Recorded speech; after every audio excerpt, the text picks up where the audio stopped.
Basma şüşəsinin miqdarını tökürəm. 90 dərəcənin uzaq altında tökmək lazımdır ki, yeri dağılmasın. Şöyle 3'te 1'inden tökdüm. Gördünüz? 3'te 1'den tökdüm.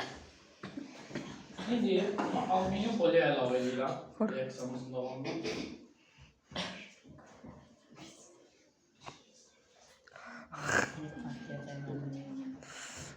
Biraz geçiş olacaq reaksiyanın girişi.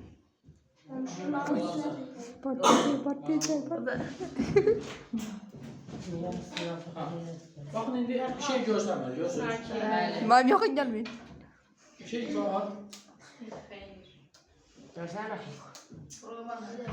Yavaş yavaş isinməyə başlayır.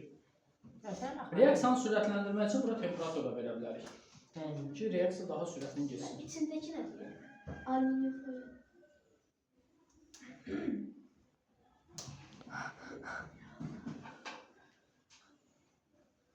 Hemen. Səbir olun, bir dəmrə bu qaynamağa başlayacaq. Al çıxalım. Elimizde patlıyor var. Böyle korunur. Bu da araba. Sanki İçinden şey zaten karalı bir şey. Baxın.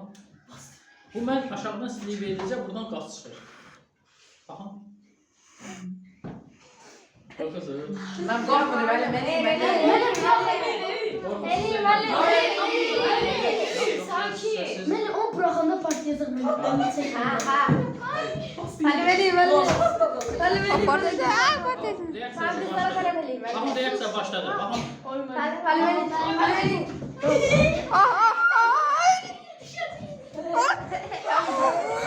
İnşallah çıxan hidrogen qazda partlayır.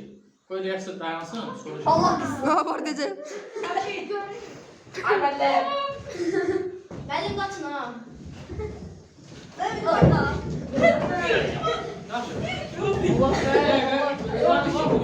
Bakın, her yandırım var. Qoy reaksiya sönsün, ondan sonra şey gelsin.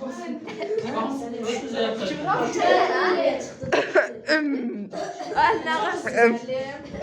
Çok istedim. Tamam, temperatur çok. Hani kimse emin onlar çok yani kimse partiye. Gel, kesin. Hüseyin sen Tamam, gördünüz. Bak, tamam. Tam şəkildə bunda həll oldu. Özüm yandırmadım da. Annem emin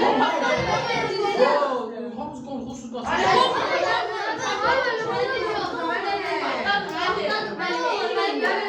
Ben çöle çıkıp siz patladın.